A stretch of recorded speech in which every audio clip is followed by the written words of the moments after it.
Lang yan naman ang iingay ng mga to. Natutulog yung tao eh. Ha? Makabango na nga. Oh, gising ka na pala, tol. Gawa nyo. Ang iingay nyo, alam nyong nagsisiesta yung tao. Minsan na nga lang makapagbakasyon dito eh. Sus, hapon na rin naman ay reklamador mo talaga. Nagtatawanan kasi kami nito ni Chong. Dahil yung si Mang Temyo biglang tubaan dito. Nagtatanong kung may nakita raw ba kaming baboy ramo, malaking aso kagabi. Nakakita raw kasi siya ng aswang. Kinain daw yung kambing niya, may dala pang itak eh. Ay nako talaga lang yan. Tanda-tanda na naniniwala pa sa ganon. Akala ko naman kung anong pinagtatawanan nyo. Yun lang pala. Di nyo pa pinalampas, alam nyong matanda na yun. Nakakatawa kaya. Alam mo tol, basag trip ka talaga. Ano, umuwi ka lang ba rito para matulog? Hoy, desperas ng piyesta ngayon, lalo kang maiingayan kapag nagsimula yung mga diskuhan dyan sa sentro mamayang gabi. Dinig yun hanggang dito sa atin. Ay, oo nga, Josep. Abay kanina ka pa natutulog dyan simula nang dumating ka galing biyahe, hindi mo pa nila kami nakakwentuhan. Kumusta naman ang Maynila ngayon? Siguro ay marami nang nagpapaligaya sa iyo ron, kaya minsan ka na lang umuwi rito, ano? Kayo talaga, Chong. Hindi ho. Busy lang ho ako sa trabaho. Kaya ngayon lang ako nakauwi. Trabaho lang ba? Ikaw naman, nagdaan din ako sa ganyan. Hindi mo na kailangan na magtago sa aking bata ka. Ano sabihin mo, ilan ang chicks mo ron? Sus, Chong. Asahan nyo pa yung utol kong yan sobrang torpe kaya yan kapag nakakaharap ng babae. Kaya nga hindi nakaka-score pa yan sa kahit sinong babae. Hindi pa nagkakasyota eh. Torpe? Totoo ba yun, Josep? Ay, nako'y mahina pala to eh.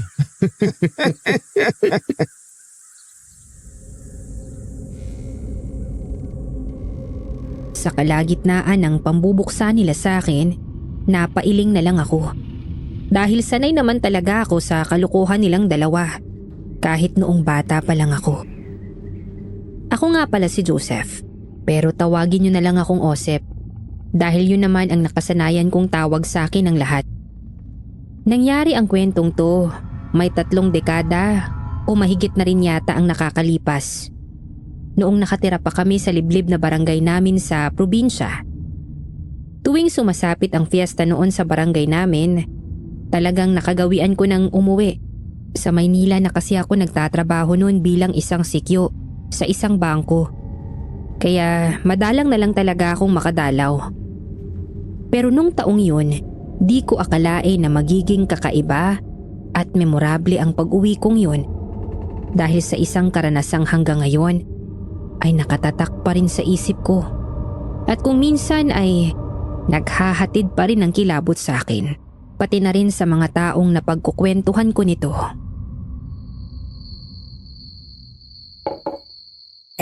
Osep, iho. Heto, magkape ka muna ha, nang magising-gising naman ang diwa mo. Naku la, di na ho dapat kayo nag-abala pa. Kaya ko namang gawin yan eh. Mamaya niyan matapunan kayo. Ang init-init pa nitong kapeng barakong tinimpla nyo. Ay sus, ikaw na bata ka talaga, oo. Bulag lang ako. Pero hindi ako baldado ha. Kaya wag mo akong pangangaralan dyan. Abay, malakas pa ako sa kalabaw. Magpasalamat ka na lang. Lola naman iniingatan ko lang ho kayo. Pero salamat ho, ang bango nitong kape. Ay nako, ikaw naman kasi iho. Bakit ba ayaw mong makihalupilo dun sa mga kuya mo sa labas? Para naman hindi ka nag-iisa dito sa bahay. Hindi ka ba naiinggit sa pagkakasiyahan nila ron? Tapos ikaw nandito lang at nagmumukmok. La, hindi naman ho ako nagmumukmok eh. Alam niyo naman hong hindi talaga ako mahilig makipagsaya. Ayoko ho ng maingay kaya ayos lang ho ako rito. Ay nako, akala ko pa naman, yung ginagawa mong pagtatrabaho sa Maynila, makababawa sa pagiging mailap mo. Abay, hindi rin pala. Alam mo, kahit papaano may tama rin yung Tio Roberto mo. Bakit nga naman hindi ka humanap ng nobya ron sa Maynila? Balita ko marami naman daw magagandang babae ron. Si Lola naman Pati ba naman ho kayo? Abay, bakit? Aba, apo, hindi ka na bumabata, ha? Ilang taon ka na nga ba? 25, hindi ba? At ni isang nobya, hindi ka pa nagkakaroon. Abi, nagsisimula na akong kabahan sa yung bata ka, ha? May dapat ka bang aminin sa akin? Ho? Ano pong aminin? Umamin ka nga sa akin, Osep. Ikaw ba'y hindi tunay na lalaki? Oh, mali ho yung iniisip nyo. Lalaking lalaki ho ako, no? Kung ganon, bakit nga ayaw mo pang magnobya? Anong hinihintay mo? Pagbuti ng uwak? Kasi naman yung babaeng gusto ko, si Kuya Jepoy naman ang gusto. Naging dating nobya ho ni Kuya yun eh. Kaya hindi ko na tinangkapang ligawan. Mukha kasi siyang patay na patay kay Kuya. Ano ka mo? Si Jepoy? Aba, ang babaeng yan yata ang bulag at hindi ako. Sira pa yata ang tuktok. Bakit mas gugustuhin niya yung kuya mong barumbado na wala pang trabaho?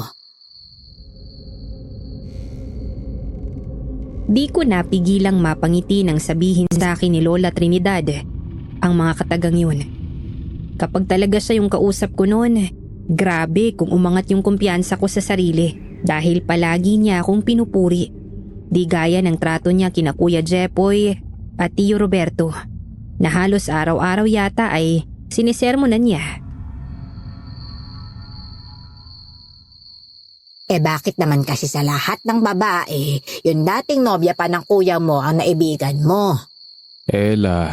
Saksakan ho kasi ng ganda noon. Kung makikita nyo lang ho siya, mukha talaga siyang anghel na bumaba sa lupa. Mahinhin, mabait. Hindi ho siya kagaya ng mga babaeng taga Maynila na sinasabi ni Chong. Sa totoo lang ho walang-wala sa kanya ang mga babae dun. Ay, dako. Mukhang delikado ka nga, apo.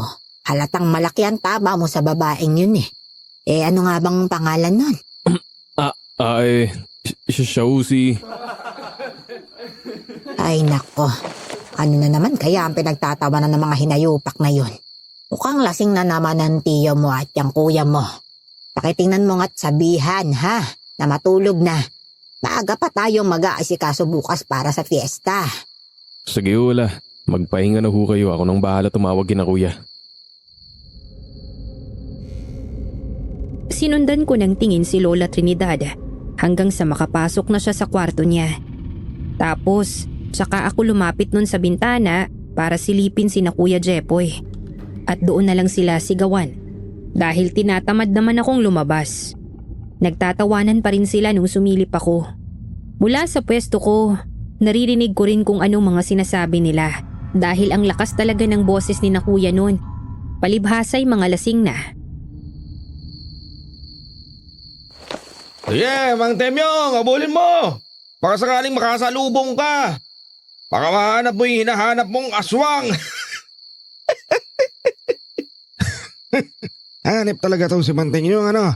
Kagabi pa yan nagtatanong tungkol sa babaeng nagsa baboy ramo daw. Nakita niyang tumatakbo sa daan eh. Ayaw pa kasi mag-asawa nito ni Mang Temyong kung ano-ano tuloy naiisip eh. Ay, oo nga. Bay kulang lang sa romansa yan eh.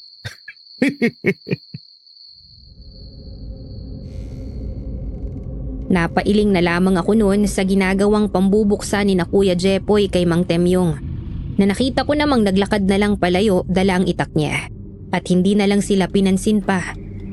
Mukhang wala itong pakialam kung pinagtatawanan siya dahil desidido talaga siyang hanapin ang kung anumang hinahanap niya ng mga sandaling yun. Kuya Chong, pumasok na raw kayo rito, sabi ni Lola. Maaga pa raw tayong gigising bukas dahil mag-aasikaso pa tayo para sa fiesta. Oo na, nandiyan na. Panira naman to eh. Kakasiyahan lang kami rito eh. Pero tara na nga, Chong. Hep! Hoy Kuya Chong, bago kayo pumasok, ligpitin niyo muna yung pinag-inuman niyo. Huwag niyo nang paabutan yan kay Lola, siguradong sermon na naman ang aabutin niyo dun. Ikaw naman, Jose Poy. Kita mo na ang gigiwang-giwang na kami ng kuya mo rito. Ay, ikaw nang bahala dyan eh. Kaya mo na yan. Oo nga, tol. Kaya mo na yan. Pasok na kami, ha? Ano? Uy! Pero hindi na ako pinansin pa ng dalawang lasenggo at nagunahan pa silang pumasok sa loob ng bahay at dumiretso na sa mga tulugan nila.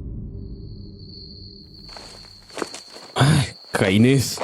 Naisahan na naman ako ng dalawang yun ah. Kaasar talaga ang mga... Ha? Ano yun? Parang may dumaan sa likuran ko.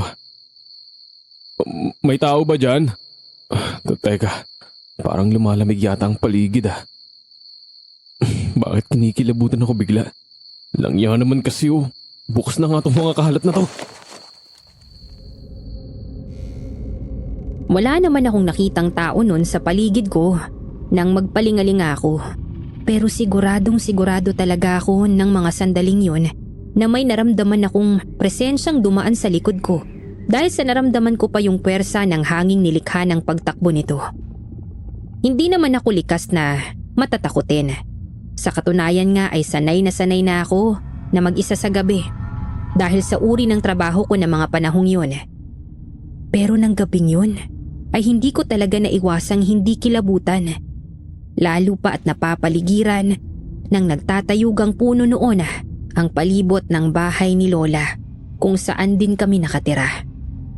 Sumasabay pa sa malamig na ihip ng hangin noon ang mga dahon at ang tanging maririnig mo lang na ingay sa paligid ay ang nagkikiskisang tunog nito na sinasabayan pa ng huni ng mga panggabing ibon at insekto. Ay, makapasok na nga lang. Teka. Si Mang Temyong ulit yun ah. Bakit may dala na namang itak yun? Sandali. Parang manok yata yung bit-bit nun ah. Pero, bakit parang ubos na yata ang laman ng manok? Hindi pa nga natatanggalan ng balahibo. Hoy, Tol. Kuya! Langya ka. Bakit ka nang gugulat? Napakabagulatin mo naman. Ba't kasi hindi ka pa pumasok dun sa loob? Pinasilip ka na ni Lola dun sa kwarto. Hindi ka na raw niya nakita kaya ikaw na ang pinasundo sa akin. Ano ang sinisipat mo dyan? Kuya Jepoy, tingnan mo nga. Tama ba ako? Manok yung daladalang yun ni Mang Temyong, di ba? Ha? Tingin nga. Oo nga no. Mukhang kakatayin niya. Baka panghahanda niya bukas. Anong kakatayin? Tingnan mo nga yung maigi. Kakatayin niya yan? Halos parang ubos na nga yata ang laman. Di pa naman natatanggalan ng balahibo. Teka, oo nga no. Langya. Hanap pa siya ng hanap ng aswang? Baka naman sarili niyang hinahanap niya mismo simula pa kagabi. Alam mo, dati pa talaga ako nahihiwagaan dyan sa matandang yan eh. Nakakapagtaka na parang hindi tumatanda. 70 anyos na malakas pa rin. Ang ibig mong sabihin, matagal mo nang pinaghihinalaang aswang yang si Mang Temyong, kuya? Ganun na nga. Teka, kuya. Bahala ka kapag ayaw mo pang pumasok sa loob pag ikaw inaswang dyan. Eto na.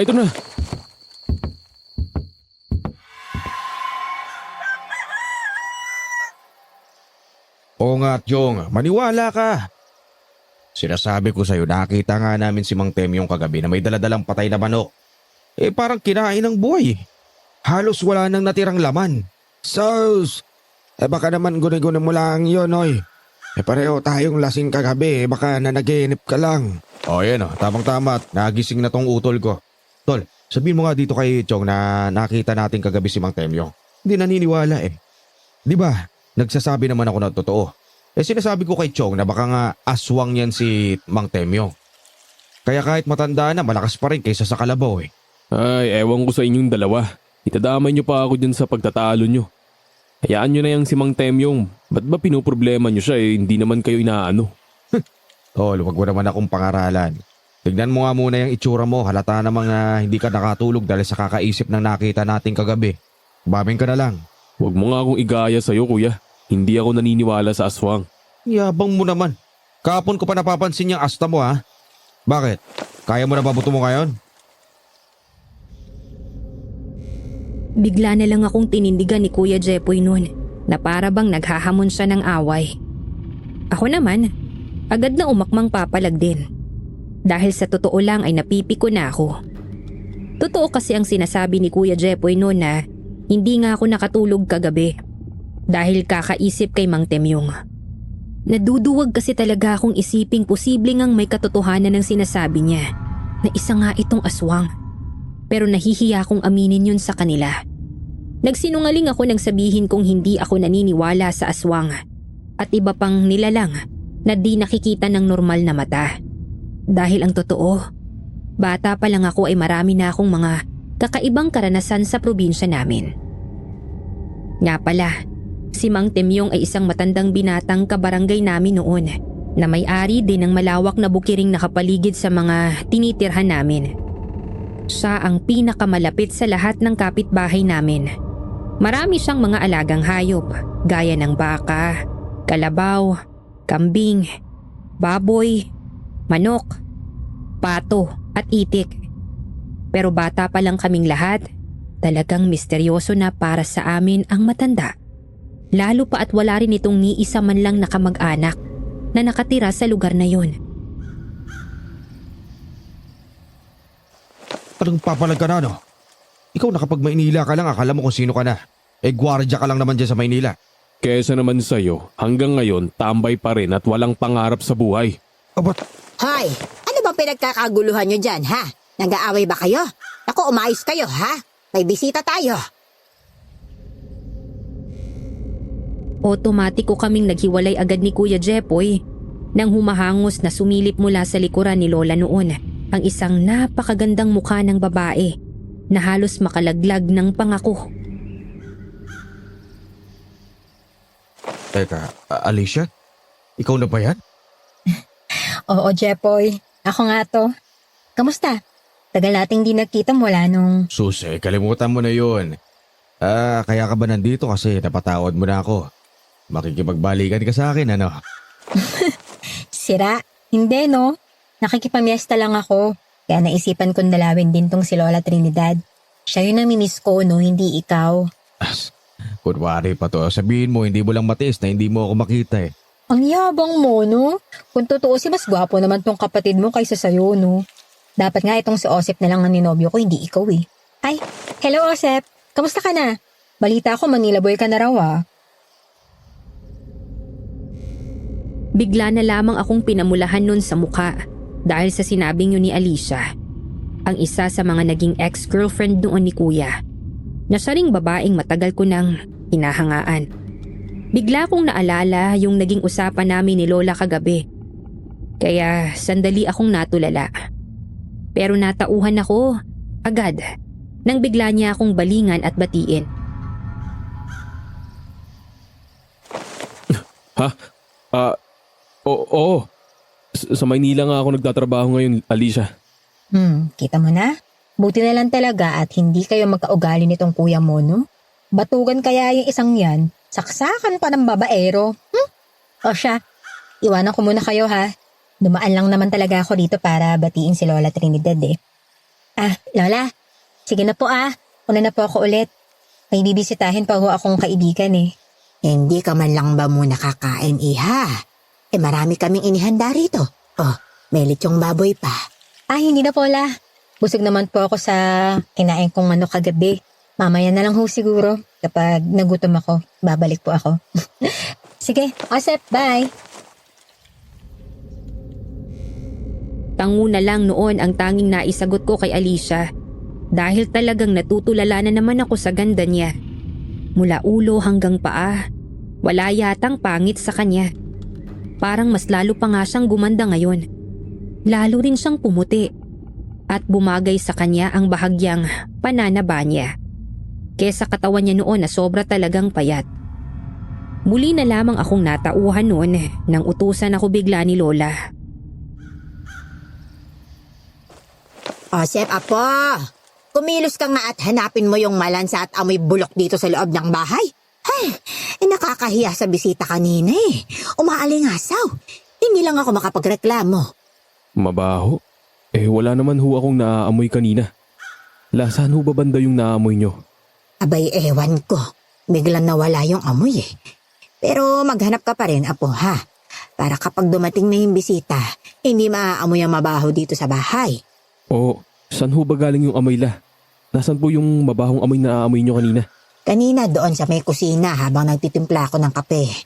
Pero naamoy ko rin dito sa salas ngayon lang eh. Likas talagang malakas ang pangamoy ni Lola Trinidad, kaya agad akong sumunod sa kanya. Una akong nagpunta nun sa kusina dahil wala namang kaming naaamoy sa salas. Pagdating ko doon, agad ngang umalingasaw ang mabahong amoy. Napalinga ako sa bukas na bintana ng kusina, nakatabi ng pintuan naming papunta sa likod bahay. Mukhang dun sa labas nangagaling yung mabahong amoy ah. Dito nga. Langya, kadiri. Bakit may nabubulok na laman ng loob ng baboy dito? Kuya Jepoy! Chong! Halika kayo rito. May papakita ako. Hoy, huwag kang makasigaw dyan. Akala namin kung napaano ka na eh. Nakakadiri kasi to. Sino ba ang nagtapon nito dito sa tapat ng bintana? Tingnan nyo, inuud na oh. Kadiri. Hindi ako. Hoy, Jepoy. Ikaw ba nagtapon nito? O anong ako? Paano naman ako magtatapon ng laman loob ng baboy dyan? Kagabi lang naman tayo naglechon, di ba? Isang buwan na tayong puro gulay. Mapupurga na nga ako eh. Base sa itsura niyan, mukhang ilang araw na yan nabubulok dyan. Ngayon lang nangangamoy. Sino naman bang magtatapon nito? Kayo lang naman ang nandito ah. Imposible namang si Lola. Huwag mo kaming pagbintangan. Nasabi ko naman sa'yo, kagabi lang kami nagkatay ng baboy eh. At saka nakita mo naman na niluto rin naman namin pati yung laman loob nung kinatay namin kagabi. Tapos ginawa namin pulutan. Teka. Wala namang mahilig na makiraan dito sa atin. Kundi si Mang Temyong. Oo, siya nga. Sinasabi ko na nga ba, may hindi talaga tamang nangyayari sa matandang yun. Bakit naman dito pa magtatapon ng laman loob yang si Mang Temyong? Mas malawak naman ang lupa niya kaysa sa bakuran natin ah. Ano ba siya? Nagpapakahirap?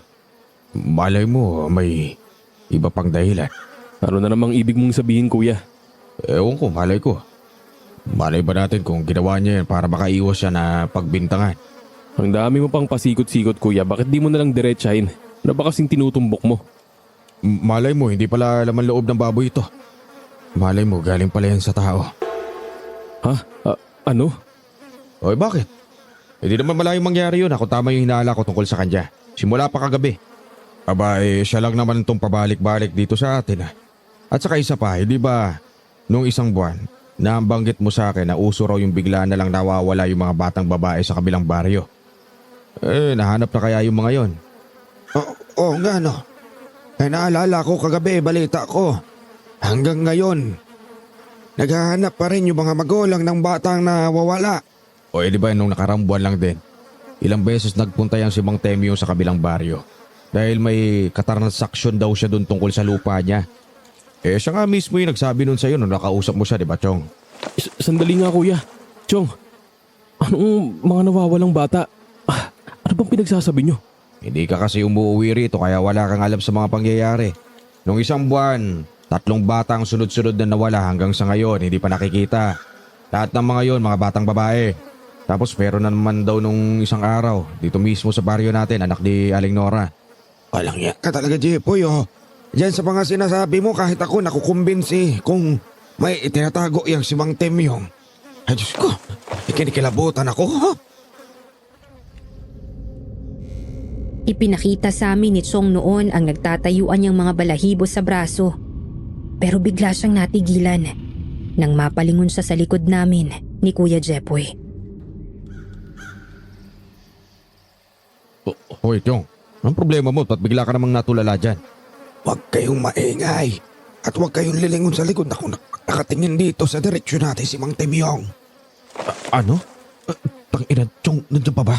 Ay, huwag kayong pahahalatang dalawa at tara na.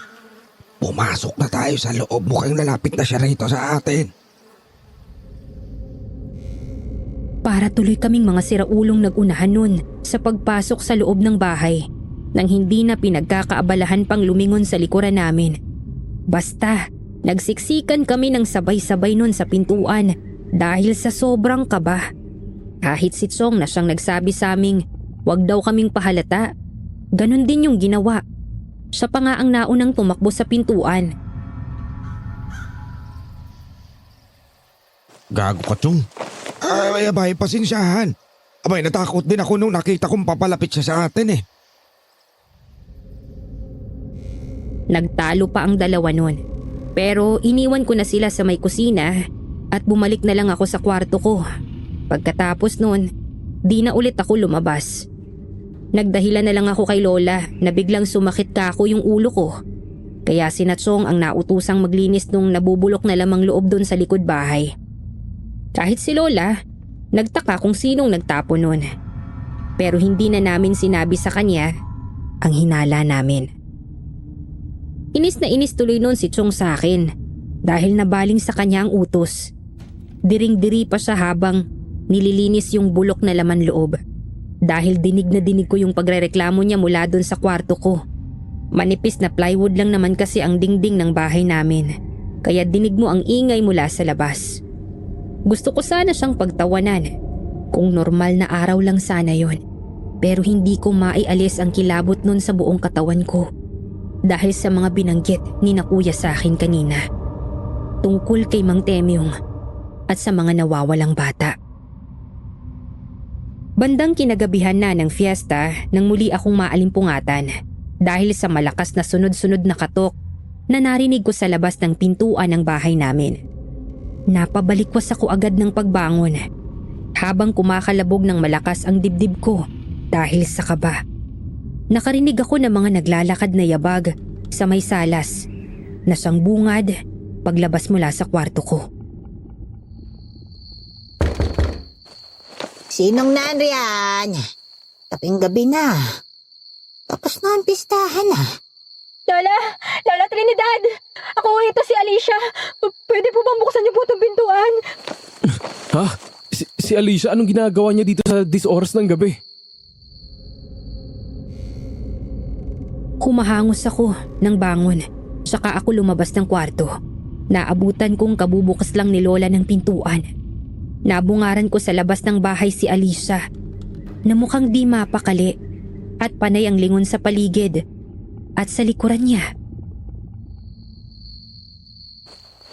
Ay ha, akala ko umuwi ka na. Ano't naparito ka pa dis oras na ng gabi.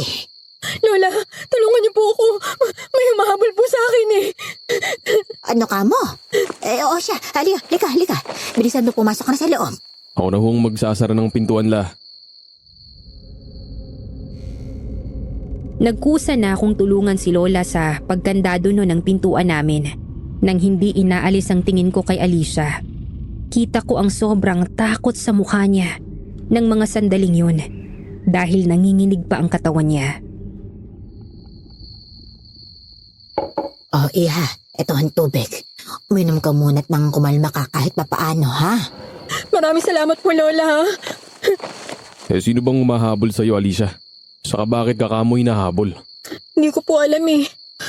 Basta, may nakita na lang po akong lalaki dyan sa may daan nung pauwi na po ako tapos nakita kong lalapitan niya ako kaya natakot po ako.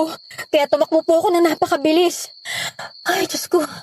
Buti na lang po malapit na po ako dito kaya dito na po ako dumiretso. Pasensya na po ah. Namukhaan mo man lang ba yung lalaki? Anong itsura? Hindi ko ho siya ganong mamukhaan eh kasi madilim po yung daan. Pero, mukha po siyang matanda, Lola. Tapos may suksok po siyang itak sa tagiliran niya eh. Tapos nakasandong puti. Tapos yung pang ibaba niya parang kaki. Mukha naman po siyang normal pero napansin ko sobrang pula po ng mata niya, nakakatakot. Teka, parang si... Ano yun, Osep? Sorry, hindi kita naintindihan. Wala. Nagtanong lang ako kung bakit ba kasi nasa labas ka pa. Kanina pa nag-uwian ng mga dayong nakifiesta, di ba? Malapit ng mag-alas 12 ng madaling araw eh. Pero bago pa masagot ni Alicia noon ang tanong ko, bigla na lang sumulpot si Kuya Jepoy at nakisingit sa usapan. Alicia, anong ginagawa mo rito?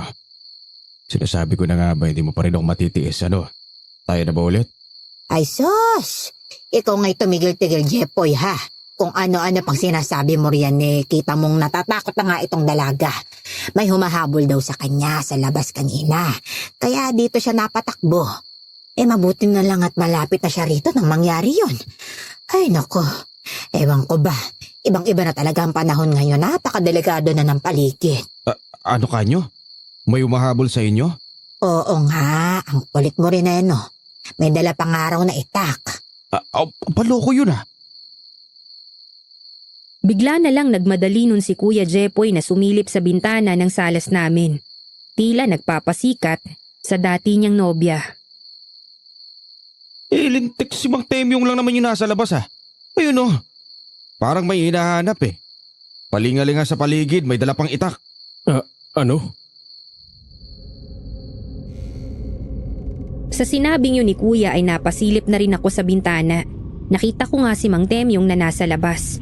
At parang may hinahanap, dala ang itak niya. Nakahubad baro pa nga ito na akala mo maghahamon ng away. Bakit talaga namang may saaswang talaga tong matandang to Baka naghahanap na naman siya ng bago niya bibiktimahin. O Septol, labasin mo nga yun, takutin mo lang Di ba may baril ka? Ano? May baril ka, Osep? Oo, Alicia, may baril yung utol kong yan. Guardia yan sa bangko dun sa Maynila Kaya tol, kung ako sa'yo, gamitin mo na yan at ngayon ang madala na yan si Mang Temyong. Sira ka ba? Bakit ko gagawin yun? Hindi naman ako otoridad. Gusto mo bang matanggalan ako ng lisensya? Bakit? Wala ka naman sa Maynila At saka isa pa, paano ka naman matatanggalan ng lisensya? Aswang naman niyang yayariin mo Hoy, Jepoy!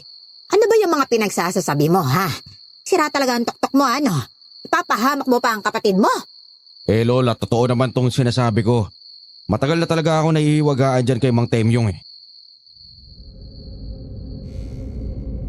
Pagkatapos nun, tuloy-tuloy na ikinwento ni Kuya Jepoy kay Lola kung bakit niya pinaghihinala ang aswang si Mang Temyong.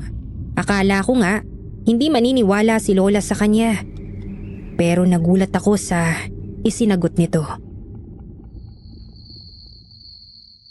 Napapansin nyo rin pala ang kakaibang kilos na yan ni Temyong. Ay, hanggang ngayon pala, hindi pa rin nawawala sa kanya ang aninong yun ng angkan nila. Kahit na ilang taon na siyang nananahimik. Ano po bang ibig niyong sabihin, Lola? Sa totoo lang mga apo, bata pa lang kami, duda na ako sa buong pamilya niya ni na Temyong. Sa lahat kasi ng mga taga dito sa amin sa baryo, sila lang ang mailap sa tao at halos hindi nakikisalamuha sa amin noon pa man. Ay nako, misteryoso talaga ang pamilya nila. Parang may itinatago. At isa sa mga katangian taglay ng angkang yun, halos lahat sila Mantakin mo, halos lahat sila. Hindi makatingin ng mata sa mata. Hindi ba? Napakakaiba ng ganon. At yung ganong hindi makatingin ng diretso sa mata, ang sinasabing palatandaan daw kapag ang kaharap mo ay isang aswang. Uso rin noon ang bigla-bigla na lang pagkawala ng mga dayong nagagawi rito sa baryo namin. At sila ang madalas na mapagbuntungan ng sisi noon. Kaya nga nang bigla na lang magsilayas dito sa lugar na to yung kapamilya ni Temyong. Saka lang kami nakampanting lahat. Wala ni isa man ang nagduda kung bakit sila biglang nawala. Basta halos lahat kami nun natuwa na lang. Hindi naman nangaano si Temyong Kaya kalaunan, unti-unti ring nakalimutan ng tao ang usap-usapan tungkol sa lahi niya. Sinasabi ko na nga ba tama talaga yung kutob ko Napatunayan naman po ba yung usap-usapang yun kay Mang Temyong? Kahit konting ebidensya po ba nagkaroon ng mga kabaryo natin para paghinalaan sila ng ganon? Hindi iho, walang naging patunay. Kaya nga hanggang ngayon ay nandito pa yung si Temyong. Natuto na lang kami na makibagay sa kanya at huwag na siyang pakialaman pa para manatili ang katahimikan sa mundo naming lahat. Mukhang delikado nga talaga yan si Mang Temyong at ang mabuti pa Alicia. Dito ko na lang muna magpalipas ng gabi. Baka mamaya bigla talagang mapahamak ka kung ipipilitin mong makauwi ngayon. Kung gusto mo, sa kwarto ko na lang ikaw matulog. Total, may pinagsamahan naman tayo Ha? Huwag mong pansinin niyang si Kuya Alicia. Doon ka na lang matulog sa kwarto ko. Ako nang bahala dito sa salas. Para maging komportable ka, bibigyan na lang kita ng panibagong kumot at unan. Tapos papalitan ko ng bago yung cobre kama. Naku, hindi ba nakakaya naman sa'yo, Osep? Pwede naman akong dito na lang sa salas Malaking bagay na nga tong pagpapatuloy niyo sa akin Ano ka ba? Ayos lang yun. Sige na, maupo ka muna nang maasikaso ko na yung kwarto para makapagpahinga ka. Pasikat masyado. Total, yakang-yaka naman na pala nitong magaling kong utol ang sitwasyon. Sige na, babalik na lang ako sa pagtulog. Diyan na kayo pasok na ulit ako sa kwarto.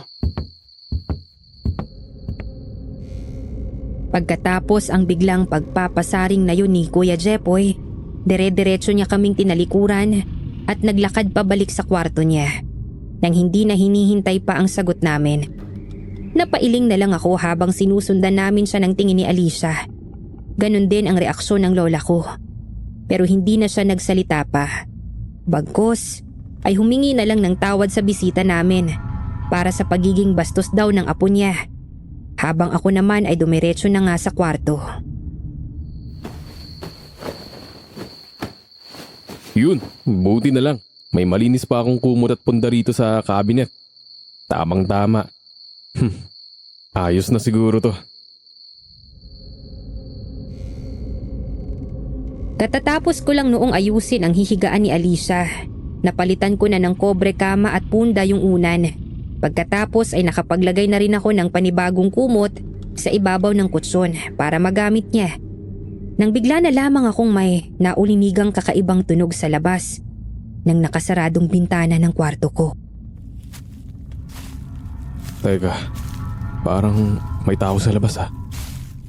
Hindi pa rin ba umuuwi si Mang Temyong? Lumapit ako sa bintana at bahagyang binuksan yon ng kapiraso para kumpirmahin ang hinala ko kung sino ang naglalakad sa labas. Si Mang Temyong nga ah. Si Alicia ba talaga ang hinahanap niya? Panay pa rin ang pagpabalik-balik ni Mang Temyong habang nagpapalingalinga sa paligid. Waring may hinahanap. Mahigpit ang hawak niya doon sa dala niyang itak na para bang anumang oras ay handa niya yung itaga sa kung ano o sino man yung hinahanap niya. Nandyan pa rin ba siya, Osep? Ha? Alicia! Ikaw lang pala yan, ginulot mo ako. Ay, naku, sorry. Ayos lang, hindi ko kasi naramdamang pumasok ka pala. Pero tama naman ako, di ba? Si Mang Temyong, nandyan pa rin siya sa labas? Oo, pero wag kang mag-alala, mukhang hindi naman niya alam na dito ka sa amin nagtago eh. Isa pa, nandito naman ako. Ang ibig kong sabihin, nandito naman ako, si Kuya Jepoy at si Chong Roberto. Tatlo kaming lalaki rito kaya hindi ka maaano. Ang defensive mo, no? Oo, alam ko namang safe ako rito. Buti na lang talaga, dito ako tumakbo kanina. Oo nga, oo siya. Magpahinga ka na, lumalalim na rin ang gabi. Mag-aalas 9 na rin pala. Kung may kailangan ka, huwag kang mahiyang magsabi ah. Nandyan lang kami sa may labas. Salamat ulit sa'yo, Osep, ha? Salamat sa pagpapatuloy niyo sa akin ngayong gabi. Lalong-lalo ka na. Ay, kung alam mo lang, grabe ang iniyak ko sa taong yun nang niloko niya ako. Ano ka mo? Bigla na lamang akong napanganga sa sinabing yun ni Alicia. Nang akmang lalabas na sana ako ng kwarto.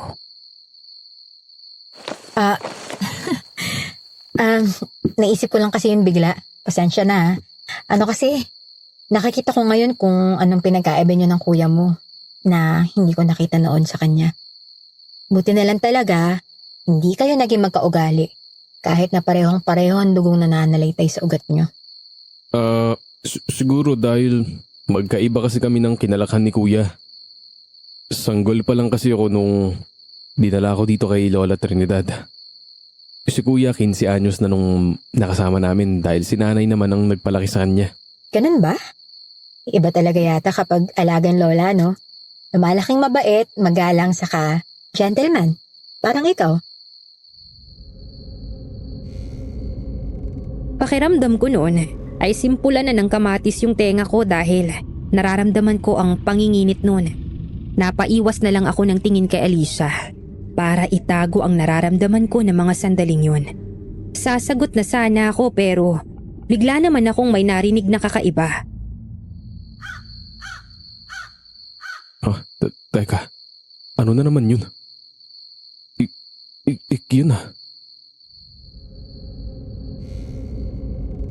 Nakaramdam ako ng kaba nang matunugan ko kung anumang klaseng huni yung naririnig ko sa labas.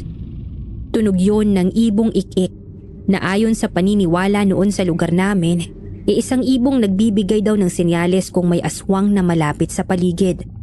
Mahinang mahina lang ang huni nun, kaya lalo kong kinilabutan. Ang sabi kasi nila, kapag mas mahina ang huni ng ik-ik, mas malapit yung aswang. Mas malakas naman kung nasa malayo ito. Mukhang tama nga ang hinala ni Kuya Jepoy tungkol dun kay Mang Temyong. Ang mabuti pa, itali ko ng mas mahigpit itong pagkakasara ko sa bintana. Buti na lang, mahaba-haba itong kawad. Teka't itatali ko sa grills. Salamat ulit, Osep, ha? Pero habang sinasara ko to, pwede ba akong makisuyo sa'yo, Alicia? Oo naman. Ano yon? Pwede bang pakiguan mo yung asin at bawang dun sa may kusina namin?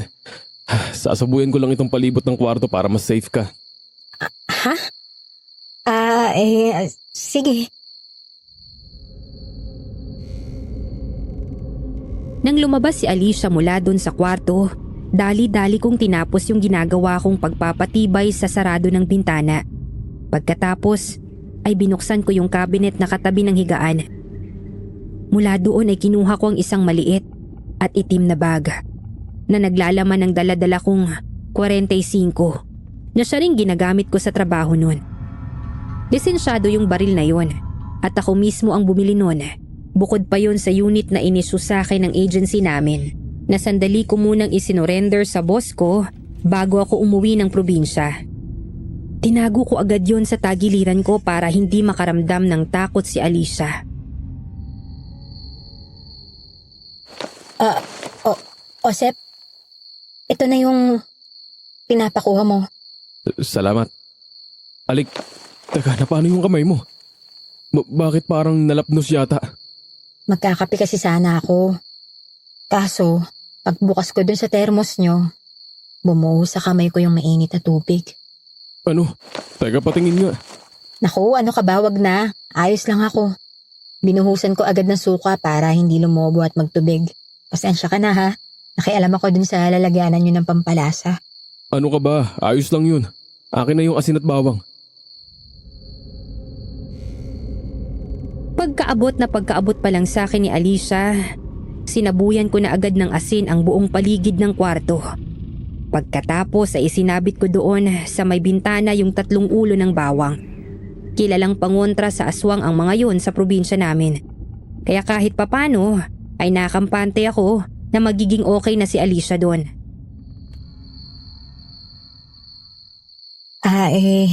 Salamat ulit, Osep ha. Pero, pwede na ba ako matulog? Pasensya na ha. Medyo inaantok na kasi ako eh. Tama na yan? Ganun ba? O sige, lalabas na ako. Ikaw na lang ang magpatay ng ilaw ha. Sige, salamat ulit. Mukhang antok na nga siya. Pagsaraduhan daw ba ako? Ay, makahiga na nga rin. Osep, iho. Ay, Lola, nandyan pala kayo. Inayos ko lang ho yung higaan ni Alicia, tsaka naglagay na rin ako ng pangontra sa kwarto niya sa aswang. Ay, pero nga pala, nihintay kita, iho, dahil may gusto akong itanong sa'yo. Ano po yun, La? Abay, yan bang babaeng kinukwento mo sa akin kagabi? Si, ano nga ngalan no, si Alicia ba yun? Ano ho? Sus, hindi mo na kailangan maglihim sa akin, Osep. Sa tensyon pa lang na namumuo sa pagitan nyo ng Kuya Jepoy mo kanina, nahulaan ko na kaagad yun. La, wala naman ho akong balak na ligawan si Alicia. Alam kong hindi magandang tingnan yun. Ayoko rin namang gawin yun kay Kuya. Kahit na hindi maganda ang samahan namin ngayon. Baka lalo lang din yun makasira sa amin. Paaalalahanan pa nga lang sana kita tungkol dun eh. Lalo pat mukhang yung kuya mo, may gusto pa rin yan sa dating nobya niya. Total naman, matagal mo nang itinatago yung nararamdaman mo. Siguro mas mabuting ipagpatuloy mo na lang ang pagtatago niyan. Ayokong magkasira kayong magkapatid dahil lang sa babae. Oo, La. Alam ko ho yun. O siya, ako'y matutulog na ha. Ikaw nang bahala rito. Sige po, La. Pahinga na ho kayo. Nang maglakad na si Lola, papasok sa kwarto niya, doon ko palang napakawalan ang malalim na buntong hininga na kanina ko pa kinikimkim. Di ko mapigilang malungkot sa naging pag-uusap namin ni Lola. Alam ko namang tama siya. Walang magandang maidudulot kung ngayon ako puporma kay Alicia. Gayong halata namang gusto pa rin siya ng kapatid ko. Dahil tuloy sa kakaisip tungkol doon, halos mag-iisang oras na yata akong nakahiga, hindi pa rin ako dinadalaw ng antok. Panay ang baling ko sa kaliwat kanan pero hindi talaga ako dinadalaw ng antok. Kaya naisipan ko na lang na bumangon. Pumasok ako sa kusina at ang una kong tinignan agad ay kung may laman pa ba yung thermos. Naalala ko kasing naitapon nga pala ni Alicia yon. Ay, kakapiraso na pala tong laman ng thermos. Di na yata kasya sa isang tasa. Makapagpakulo na nga lang ulit. Ha? Teka. Nakasalang pa pala yung takore. Ba't parang puno pa ang tubig? Hindi ba naisalin sa thermos ang laman nito? Ay, pasensya na, Sep. Ay, nakalimutan ko pala may sinalang akong bakulo kanina bago matulog. Hindi ko na nasalin sa termos. Ay baga pa naman ata yung kalan. Sindihan mo na lang ulit at kukulo naman yan agad dahil mainit pa yung tubig. Kaya abot ako ng puspor at mag-iusi ako. Ha? Ba't sabi ni Lucia natapon daw sa kamay niya yung laman ng thermos? Lapnos nga ang balat niya eh. Natapon. Wala naman laman yung termos kanina pang umaga. Ngayon lang ako nagpakulo, hindi pa nasasalin. Ako lang naman tong nakatokang gumawa noon kaya alam ko yan. Sigurado ka, Chong? Oo. Tingnan mo pa yung natitirang laman sa termos. Kaping bigas yan. Nung isang gabi pa yan kaya malamig na. Wala na kainit-init yan kaya paano malalapnos ang balat ni Alicia. Natigilan ako sa sinabi ni Chong noon. Kunot na kunot ang noo ko sa pagtataka. Naisip ko na lang na baka nagkamali ng pagkakasabi sa akin si Alicia kanina at imbis na takore ay thermos yung nabanggit niya. Kaya ipinagpatuloy ko yung pagtitimpla ng kape. Sabay na kami nung bumalik ni Chong sa salas. Pero nagkatinginan kami bigla nang abutan naming nakatayo sa tapat ng kwarto ko sina Lola Trinidad at Kuya Jepoy. Hola, kuya. Anong ginagawa niyo dyan? Tsaka teka, ano yun? Ang baho. Abay, ewan ko. Kaya nga kami napabalikwas ng bangon ni Lola kasi napakasang-sang ng amoy na nanggagaling dito sa kwarto ninyo. Ano ba yun? Hindi ko... Anong ingay yun? Ba't parang may umaangil dyan? Diyos ko, si Alicia. Baka pinapasok ni Mang Temyong. Binitawan ko bigla yung hawak kong tasa ng kape sa miseta namin. Tapos bigla kong sinipa yung pintuan ng kwarto ko. Oh, ba't walang tao? Nasaan si Alicia, tol? Ewan ko. Diyan ko lang siya iniwan kanina eh. Hindi ko naman siya nakitang lumabas. Tsaka nakasarado pa rin naman yung bintana o paano naman yun mawawala bigla. Tumingala kayo. Ayun si Alicia. Nakasabit sa kisame. Halos sabay kaming napatingala ni Kuya Jepoy. Nang takot na ituro ni Chong ang kisame ng kwarto kong natatanaw lang din mula sa aming kinatatayuan. At ganun na lamang ang biglang pagkalaglag ng mga panga namin. Nang makita naming si Alicia, ang magandang babaeng kanina pa ay nakituloy sa amin. Ang babaeng lihim kong minamahal. Ang babaeng dating nobya ng kapatid ko ay animo malaking gagambang nakakunyapit ngayon ng patalikod sa kisame. Titig na titig sa amin at masaganang naglalaway habang umuusok ang balat na animoy nasusunog. Diyos ko, anong ibig sabihin nito? Walang hiya ka, Jepoy. Yung dating nobya mo, aswang! Punyemasi, tulisan na mo yung pito! Di ko alam kung paanong sa sobrang taranta ko ng mga sandaling yon ay nagawa ko pa ring isara pabalik ang pintuan ng kwarto ko bago pa tuluyang tumalon si Alicia mula sa pagkakakapit niya sa kisame. Dinig ko pa noon ang malakas na pagtama ng katawan niya sa pinto. Inang yan. Sabihin niyo nga sa akin na nanaginip lang ako, hindi ba? Diyos ko, ano bang nangyayari rito? Hindi ko kayo maintindihan. Ayun si Alicia! Aswang! Ano ka mo? Aswang? Kaya pala nang utusan ko siyang kumuha ng asin at bawang kanina, nalapnos ang balat niya. Ang sabi niya sa akin, natapon daw yung mainit na tubig sa kamay niya galing sa termos. Pero hindi naman pala naisalin ni Chong ang pinapakulo niyang tubig kanina. Ano? Eh di dapat doon pa lang nagduda ka na. Mahina pala tong kokote mo. Ako pa ang mahina, kuya. Baka nakakalimutan mo ikaw ang dating nobyo ni Alicia. Hindi mo man lang ba yun nahalata? Paano kung mahalata? Isunota ko lang naman yun para maka-score ako. Wisit din. Buti na lang walang nangyari sa akin kahit kailan. Kundi habang buhay ako makakaisip na at masusuka na. Nakakasiping ako ng aswang. Yan ang napapala ng sobrang kahiligan mo. Di ka pa ba napapaisip sa dami ng babaeng nakarelasyon mo? Ilan ang sigurado kang totoong tao? Sa sinabi kong yun ay talagang natigilan si Kuya Jepoy. Di siya nakapagsalita at parang nanghina bigla ang tuhod niya. Dahil napaupo siya sa mahabang silyang hinihigaan ko kanina. Nasapupan niya ang sariling ulo. Teka, kaya ba hinahamol ni Mang Tem yung kanina yung si Alicia? Dahil alam niyang pareho silang aswang. Anong aswang ang pinagsasabi mo? Sinong may sabi sa inyong aswang ako? Halos mapaigtad kaming lahat. Pati na rin si Lola nang biglang may magsalita sa bintana ng salas namin na hindi namin namalayang nakaawang pala ng bahagya ang pagkakabukas. Ha? Mang Temyong! Masyado kayong nagpapaniwala sa chismis. Hindi ako aswang o ang kahit na sino sa angkan ko.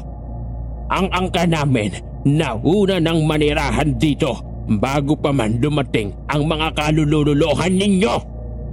Kami ang pumuksa sa lahat ng aswang na nakatira sa baryong ito para matirhan din ng tao. Mga wala kayong utang na loob. Pero hindi na sumagot pa si Mang Temyong noon. Bagkos ay bigla na lamang siyang nawala sa bintana. Namalaya na lang namin na sinipa niya bigla yung pintuan namin. Kaya bumukas yun nang walang kahirap-hirap. Pagkatapos ay dire-diretso siyang nagtungo sa harap ng kwarto ko. At ganun din ang ginawa niya sa pintuan nun. Punyeta kang aswang ka! Ilang baboy at manok ko ang tinira mo! Ikaw rin ang bumibiktima sa mga nawawalang batang babae sa mga karating baryo, di ba? Balak mo kong unahing patayin kaya nandito ka, no? Alam mong binayaran na ako para patayin ka. Galit na galit si Alicia at bigla na lang dinamba si Mang Temyong nang makita niya ito. Lalo pang dumami ang laway na tumutulo mula sa bibig niya habang ang balat niya naman ay patuloy pa rin sa pag-usok habang nalalapnos ito dahil sa pangontrang nilagay ko sa loob ng kwarto kanina. Halatang yon ang nakapagpahina sa kanya kaya talagang nangamoy ang itinatago niyang baho. Mang Temyong, huwag niyo siyang palalabasin sa loob ng kwarto. Mahina siya dyan dahil sa asin at bawang na inilagay ko kanina. Chong, pwede ho bang ipasok niyo muna si Lola sa kwarto? Magtago muna kayo doon. Ako muna rito. Sige. Papayag agad ah. Tuwag ka talaga, Chong. Yun ang dapat, kuya. Kaya ikaw, magtago ka na rin doon. At baka mapaano ka pa rito. Mukhang di lang si Mang Temyong ang target ng aswang na to. Mukhang pati ikaw. Balak niyang gantihan ka. Kaya niya inilagay doon sa tapat ng bintana ng kusina yung mga laman loob ng baboy. Alam ko may mga aswang talagang mahilig maglagay ng ganon sa tapat ng bahay ng gusto niyang biktimahin.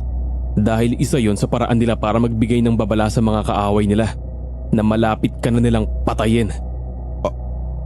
Ano? Saan mo naman nakakuha yan? Eh di sa comics. Kaya bilisan mo na, magtago ka na rin doon. Paano ka, tol? May protection ako. Bigla kong hinugot yung 45 na kanina pa nakasukbit sa tagiliran ko. Buti na lang talaga ay naisipan kong kunin yun sa cabinet bago ako lumabas ng kwarto kanina. Nang makita yun ni Kuya Jepoy, napatango na lang siya ng sunod-sunod. Pagkatapos, tumakbo na siya pasunod kina Chong at Lola. Mang Temyong, kaya niyo pa po ba?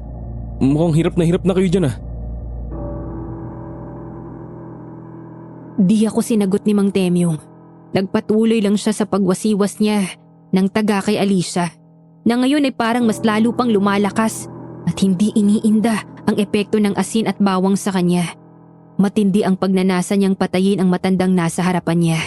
Dahil nakita kong pinahaba niya bigla yung matutulis niyang kuko sa kamay at mukhang yun yung balak niyang ipangkitil sa buhay nito. Matanda na rin naman kasi si Mang Temyong. Kahit pa sa edad niya ay mukha pa siyang maskulado, hindi maikakailang mahina na rin siya. At hindi na kaya ang ganun katagal na pakikipagpambuno sa aswang. Kaya kahit nanginginig ang kamay ko noon, ay hinawakan ko ng maigi ang baril na hawak ko. At siya ko yung itinutok sa ulo ni Alicia, na hinawakan naman ni Mang Temyong para hindi ito makawala. Barilin mo! Barilin mo, bata! Barilin mo!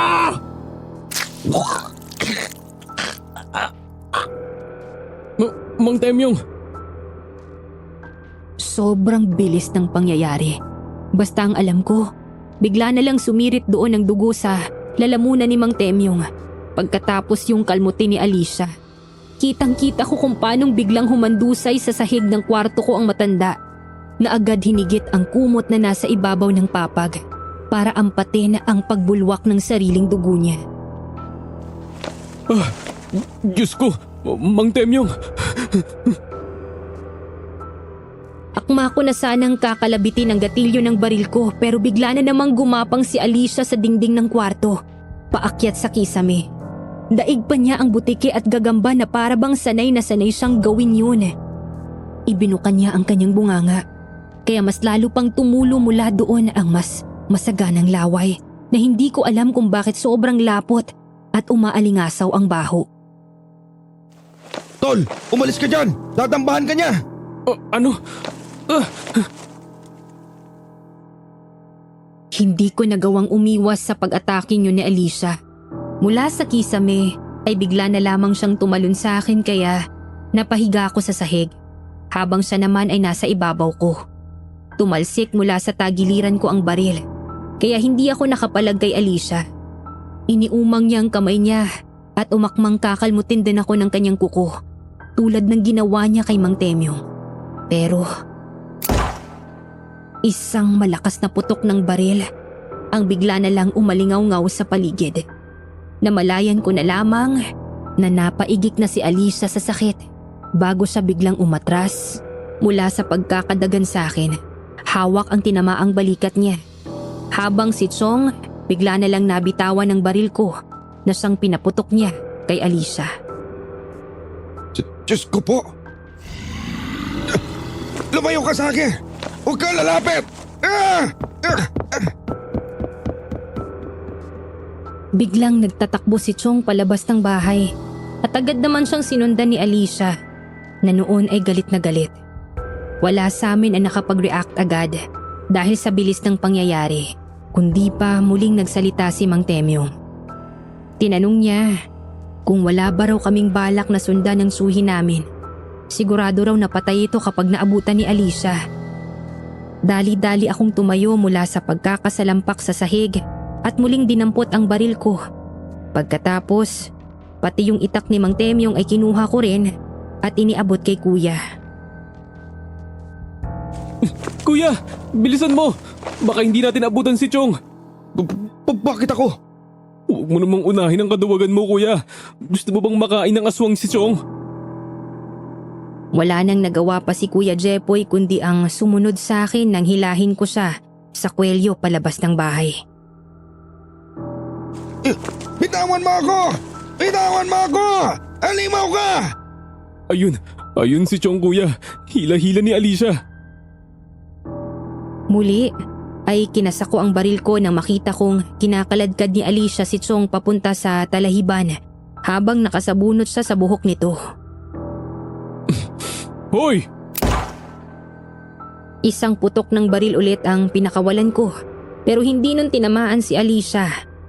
Napalingon lang ito sa amin pagkatapos ay mas binilisan ang lakad niya at ang ginagawang pagkaladkad sa tsuhin ko. Kaya dali-dali akong tumakbo papalapit sa kanya. Nakasunod na lang sa akin si Kuya Pero halatang wala pa rin siya sa sarili. Kuya, umayos ka. Alertuhin mong sarili mo, baka mapahamak tayo sa ginagawa mo. Pero tol, natatakot ako eh. Eh di ba ako ang punteriya ng aswang na yan? Paano kung mapatay niya ako? Sana inisip mo yan bago mo siya nilokot sinaktan noon. Hanggang ngayon malaki pa rin ang galit niya sa'yo. Kaya kanya binalikan. Sa totoo lang, damay lang naman kami rito. Hindi ko na napigilan pang ibuhos ang sisi noon kay Kuya Jepoy.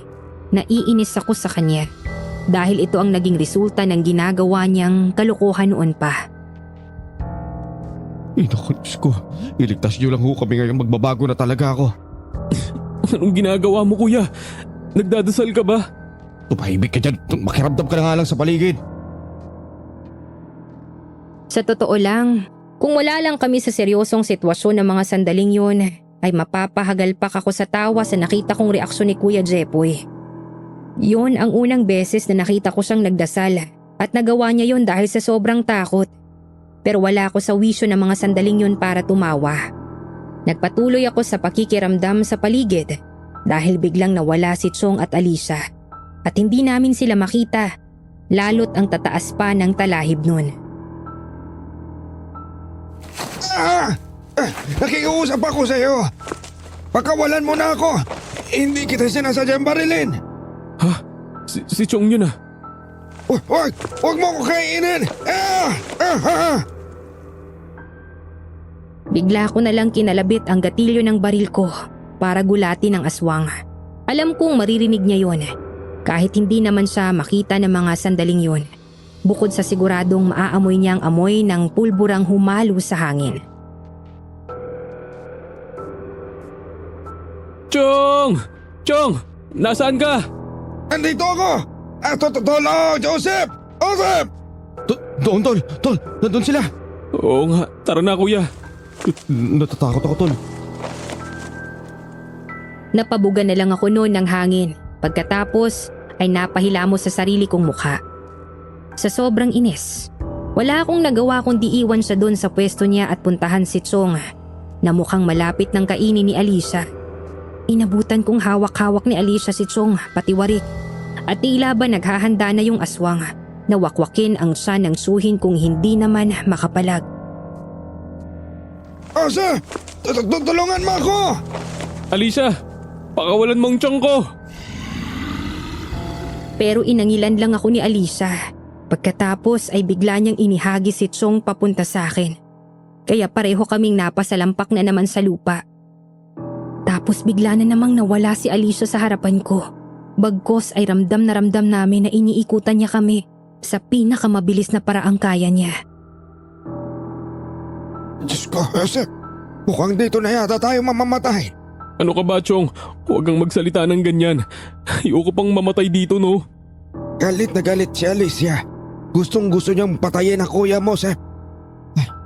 Sabi niya, si Jepoy daw ang dahilan kung bakit siya nagkaganon. Si Jepoy daw ang may gawa kung bakit siya naging halimaw. Paano nangyari yun, Chong? Anong ibig niyong sabihin? Ay, ewan ko, wala akong pake. Gusto ko na lang umuwi. Maging alerto ka lang. Chong, nandyan pa siya sa paligid. Ayoko na. Bigla na namang nagtatakbo si Chong palayo. Para siyang biglang nawala sa sarili. Chong, huwag kang tumakbo, baka bigla kanyang Susubukan ko sanang habulin si Chong pero bigla akong napaatras. Nang maya-maya, umarang si Alicia sa dadaanan ko. Pero sa pagkakataong to, hindi galit ang nakita ko sa mukha niya, kundi lungkot at sakit. Alicia, huwag kang lalapit. Babariling kita ulit. Joseph, tulungan mo ako. Ano? Bakit ko naman gagawin yun? Aswang ka. Niloko mo kami. Nambibiktima ka ng mga inosenteng bata. Pati kami muntik mo ng saktan. Hindi ako yun. Maniwala ka sa akin, hindi ako yun. Hindi ako yun, Joseph. Tumigil ka. Hindi mo ako maluloko, halimaw ka.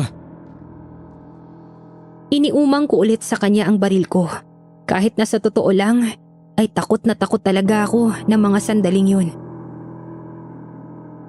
Makinig ka sa akin, Osep. Maniwala ka. Hindi ako ang may gawa ng sunod-sunod na pagpatay sa mga batang yon sa mga karatig baryo. Hindi ako pumapatay na inosente. Mali ang inaakala nyo. Paano ako maniniwala sa'yo? Ikaw lang naman ang aswang na nakita ako sa tanang buhay ko. Lahat ng nangyari, ikaw ang itinuturo. Inaamin ko, Osep, nagpunta ako rito dahil gusto kong gantihan niyang kapatid mo.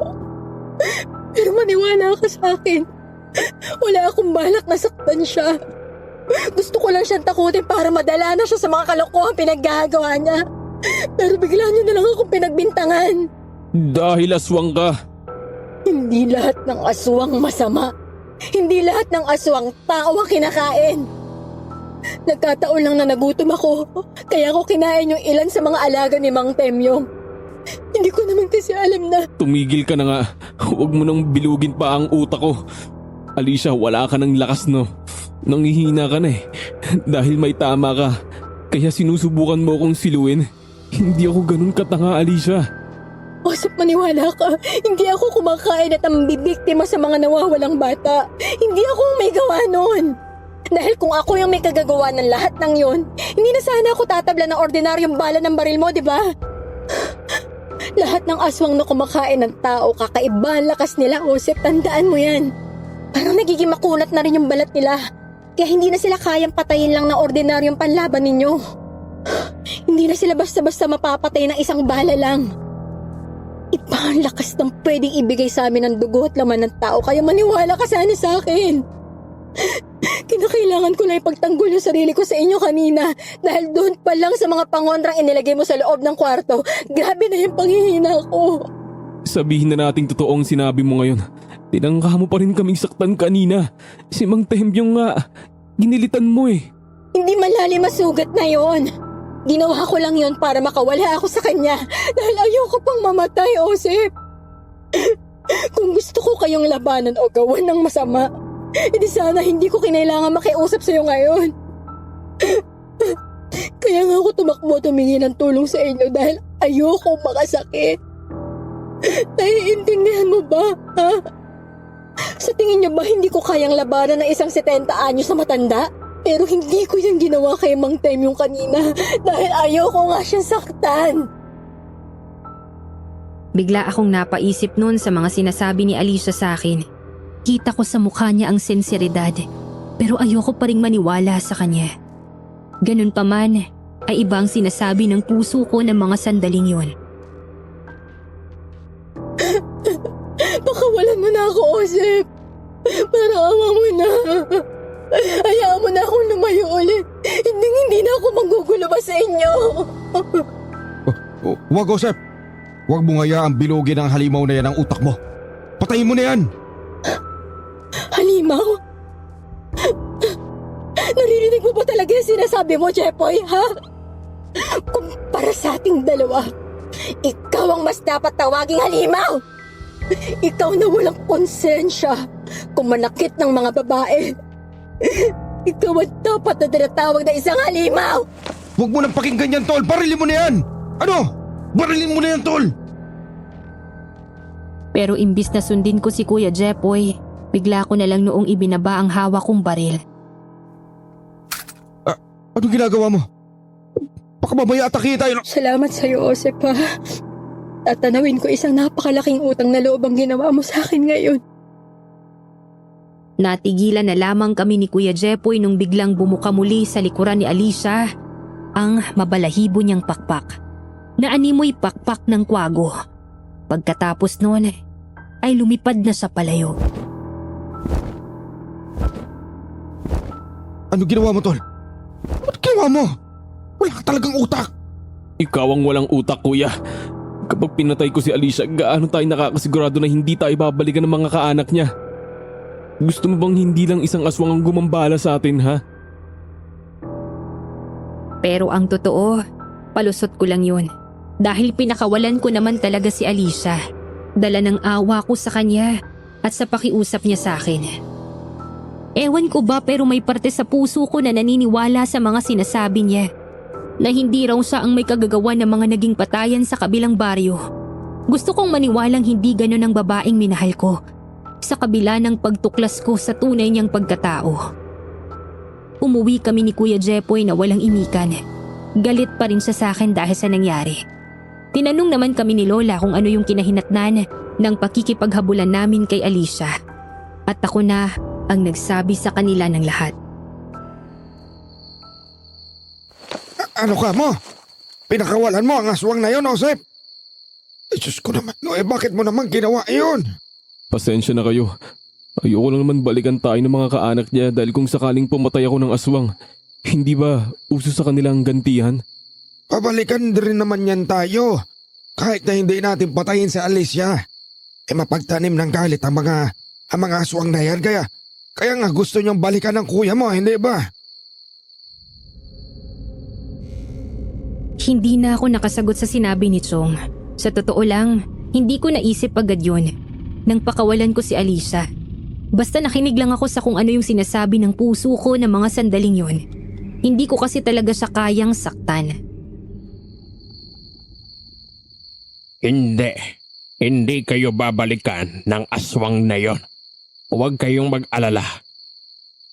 Ang sabi mo, iho, mukhang kwago ang pakpak na nakita mong lumabas mula kay Alicia. Mukhang nagkamali nga ako sa kanya. Mukhang hindi nga siya ang aswang na hinahanap ko. Anong ibig niyong sabihin, Mang Temyong? Doon na sinabi sa amin ni Mang Temyong na ang aswang daw na hinahanap niya ay hindi ganon ang itsura ng pakpak. Dahil may mga nakakita raw ng dagitin nito ang ilan sa mga nawawalang batang babae at ibang deskripsyong sinabi ng mga ito sa kanya. Ayon sa mga nakakita, ang aswang daw na dumadagit sa mga nawawalang batang babae ay may pakpak, nakawangis ng sapaniki. Yun nga lang ay sobrang laki nito at sapat halos para ibalot ang isang buong tao. Ibig sabihin, ibang-iba yon sa nakita kong pakpak ni Alicia na hindi naman nakakatakot ang itsura. Ibig niyong sabihin pwedeng nagsasabi ng totoo si Alicia? Tango ang isinagot sa akin ni Mang Temyong. Mukhang hirap na siya noong magsalita dahil sa sugat niya sa leeg. Ay, Diyos ko. Ilang aswang ba ang naninirahan sa lugar na ito? Mukhang marami la. Mukhang hanggang ngayon kasama pa rin natin sila. At kung minsan ay nakakasalamuha pa ng normal ng tao.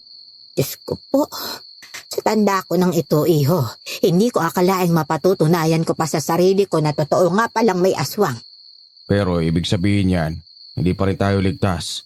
Paano kung kahit yung si Alicia balikan din tayo? Dapat kasi hindi mo na siya pinakawalan kagabi, tol eh. Kung may babalikan man siya dito, kuya, ikaw lang yun. Ikaw lang naman ang nanakit sa kanya, di ba? Natahimik na lang nun si kuya at hindi na sumagot pa. Nang gabing yun, halos hindi ako nakatulog. Inabot na ng umagay, gising na gising pa rin ako dahil sa mga nangyari. Ni hindi ako dinalaw kahit katiting man lang na antok. Nung magliwanag na, si Chong ay naisipang magpunta ng maaga sa bukid dahil may trabaho daw siya doon. Ayaw niya raw kasing magpaabot ng gabi. Bandang 3:00 ng hapon nung umuwi siyang humahangos pabalik sa amin. O, Chong, bakit hinihingal ka? Anong nangyari? May humahabol na naman ba sa'yo? Nasabi ko na nga ba't babalikan tayo ng Alicia yan eh. Nasaan ang baril mo? Ilabas mo na! Hindi. Walang umahabol sa akin eh. May ibabalita lang ako sa inyo. Ano yun, Chong? Galing ako ng bayan ngayon. Nag-deliver ako ng sibuyas at bawang sa palengke. Dumating ako doon kanina. Nakita ko na nagkukumpulan ng mga tao. Parang may pinagkakaguluhan. Huwag ka na magpaligoy-ligoy, Chong. Ano ba yung nakakita mo ron? Si Alicia ba? Patay na siya? Nahuli na ba siya ni Mang Temyong? Sa labas kasi ng palengke, may nag-iwan ng malaking kawayan na tinusok sa lupa. Sa itaas ng kawayan, nakasabit doon yung isang pares ng malalaking pakpak na pistolong parang maniki. Mukhang may nag-iwan doon para ipakita sa tao na sa wakas wala na ang aswang na nambibiktima ng mga bata. Diyos ko, totoo ba yan? Oo, inang. At sa tingin ko, si Mang Temyong ang nakahuli dahil Sabi nung isang nagtanim sa palayan niya, kagabi pa raw siya nagpunta ng bayan. Pagkaalis rito sa atin. Si Temyong? Hindi ba't may sugat pa siya? Sa kalagitnaan ng pag-uusap naming yun ni Chong, Kuya Jepoy at Lola, bigla na lang sumulpot sa harapan namin si Mang Temyong at sinabing hindi raw siya ang nanghuli ng aswang na nakitang nakabalandra sa bayan. Wala raw siyang kinalaman doon dahil nagpunta lang naman daw siya doon para ipatahi yung sugat niya. Kaya nga raw siya nagpunta nun sa amin ay dahil gusto niyang alamin kung kami ba yung may kagagawa nun. Pero agad akong umiling. Hindi rin ho kami, Mang Temyong. Ay, hayaan nyo na. Ang mahalaga, sa wakas ay nabawasan na rin ang banta sa lugar natin. Hindi na tayo palaging matatakot. Oo, pero nakapagtataka lang kasi lang. Kagabi, takot na takot pa tayo kasi. Nalaman natin na hindi pala iisang aswang lang ang meron dito sa atin. Tapos, biglang malalaman natin, namatay na yung isa sa kanila. Nasa ganoon kaming pag-uusap nang bigla na lang may bumagsak na kung ano doon sa harapan namin. Kasabay ng malalakas na pagaspas na narinig namin sa ibabaw ng bubungan. 3:00 pa lang noon ng hapon kaya nagkatinginan kaming lahat habang ramdam kong pare-pareho kaming kinakabahan. Kahit si Mang Temyong hindi agad nakaumang. Buti na lang simula kagabi ay hindi ko na inalis sa pagkakasukbit sa tagiliran ko yung baril ko. Hinugot ko agad yon bago ako nagpatiuna sa labas. Teka, ano to? Kalansay ba to? Kalansay nga yan, Osep. Ano yan? Saan galing yan? Diyos ko po, tol. Pubasa ko na ulit dito. Si Alicia. Ayun sa may puno. Nilingon ko yung direksyong itinuro ni Kuya Jepoy at nakita ko nang nakatayo dun si Alicia. Nagkukubli siya sa lilim ng puno. Doon sa may parteng hindi gaanong nasisinaga ng araw. May benda ang bandang balikat niya na siyang tinamaan ng bala kagabi nang barilin siya ni Chong. Nagulat pa ako nang bigla siyang kumaway sa akin na para bang nagpapaalam. Tinignan ko ulit yung kalansay na ibinagsak niya sa bakuran namin. Nagulat ako nang mapansin ko sa bandang ulo noon, kakaiba ang mga nakakabit na ngipin. Hindi kasi yun ngipin ng normal na tao, kundi animoy ngipin ng hayop. Mahahaba yun at matutulis. Mukhang hindi kalansay ng aswang tong dinala ni Alicia sa atin. Kuya Jepoy, Chong, Mang Temyong, ito ang kalansay ng aswang na may-ari ng pakpak na nandoon sa bahay kanina. Sa tingin ko si Alicia ang pumatay dun. Pero paano niya nagawa yun? Di ba't sugatan siya? Biglang nakisingit si Mang Temyong noon sa usapan namin. Ipinaliwanag niya na mukhang nasa mataas na uri daw ng aswang si Alicia. Kaya mabilis lang nitong napaslang ang aswang na gumagambala sa mga karatig naming baryo. Doon ay tinapik pa niya ako sa balikat. Sinabi niya sa akin na tama lang daw ang ginawa ko na pagpapakawala kay Alicia kagabi. Dahil kung nakinig daw ako kay Kuya Jepoy at ipinagpilitan ko pa rin daw na labanan o patayin si Alicia, malamang ay ubos na kami ngayon. Mukhang kabilang daw ang angkan na pinanggagalingan ni Alicia sa mga lahing nagbalik loob na sa Diyos. Kaya maswerte raw kami. Parang napahiya tuloy noon si Kuya Jepoy dahil nakita ko siyang napayuko. Nang lingunin ko naman si Alicia sa pwesto niya kanina, wala na siya doon. Ang nakita na lang namin ay ang malanormal na ibon lamang niyang figura na lumilipad palayo. Pagkatapos noon, nawala na siya sa paningin namin. Mukhang wala na siya, tol. Umalis na siya. Buti na lang. Diyos ko. Buti na lang talaga at yung mabait na aswang ang naisipan natin patuloyin dito sa bahay kagabi. Kung nagkataon yung isa ewan ko na lang. Sayang nga. Hindi ba lang ako nakahingi ng tawad sa kanya? Aba, himala. Akala ko ba gusto mong patayin ko ang ex mong yun? Sising-sisi si Kuya Jepoy ni hindi man lang daw siya nakahingi ng tawad sa dating nobyang nagawa niyang saktan at lokohin noong sila pa. Dahil nga doon ay siya na ang nagkusang maglibing doon sa bangkay ng aswang na ibinagsak sa amin ni Alicia bilang pagpapakita man lang daw ng pagsisisi. Ako man noon nanghihinayang din. Pagkatapos kasi ng araw na yon, hindi ko na nakita pa si Alicia. Nawala na siya ng tuluyan sa lugar namin at nabalitaan naming lumipat na raw sa ibang probinsya. May mga naiwan pa naman siyang kaanak sa kabilang baryo noon. Pero sino ba naman ang magkakaroon ng lakas ng loob na tanungin sila, gayong alam naman namin ang lihim na kanilang itinatago. Baka mamaya, ikapahamak pa namin yon. Pero aaminin ko, medyo matagal bago ako nakapag-move on noon kay Alicia. Dahil ilang taon ko rin namang kinimkim ang nararamdaman ko para sa kanya. Tapos, nauwi lang din naman pala sa ganun yung kwento namin. Hanggang sa mga sandaling to, kapag naaalala ko ang karanasan namin, isang gabi ng fiesta sa liblib na baryo namin noon, hindi ko pa rin maiwasang mag-isip kung nasaan na kaya ngayon si Alicia. Buhay pa kaya siya? Ako ba? Naaalala pa rin niya. Medyo nakakahiya mang aminin pero di ko pa rin maiwasang mahiwagaan sa sarili ko kapag naiisip kong minsan akong nagmahal ng isang aswang. Kayo ba, mga kasityo, may alam kayong kwento na katulad nitong karanasan namin ng pamilya ko? Ano kaya ang mararamdaman nyo kung sakaling isang araw malaman yung palang matagal nyo nang hinahangaan aswang pala? Comment nyo naman para mabasa ko kung sakaling mapili ang inyong kwento. Bagamat matagal-tagal na rin namang nawala ang pagmamahal na nararamdaman ko para kay Alicia, nagpapasalamat pa rin ako at nakilala ko siya. Siya ang nagturo sa akin na hindi pala lahat ng mga kinatatakutan nating nilalang masama. Minsan nga sila pa yung biktima ng mga normal na taong wala sa matinong pag-iisip. Gaya ng Kuya Jepoy ko noon. Buti na nga lang ay nagbago siya pagkatapos ng pangyayaring yon. At ngayon ay pareho na kaming masaya sa kanya-kanya naming pamilya.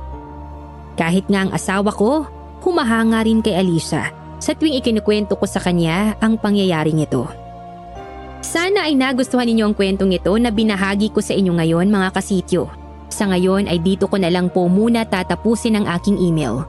Muli ay maraming salamat nga po pala sa inyo at sa pagpapaunlak niyong pagbahagi ng sarili naming karanasan. More power po sa lahat ng channel nyo. Umasa po kayong patuloy naming susuportahan ng buong pamilya ang lahat ng channel nyo dito sa YouTube. Hanggang sa uulitin po, kapag may time ay magpapadala ulit ako ng iba pang karanasan. Ako nga po pala ulit si Osep. Hanggang dito na lamang.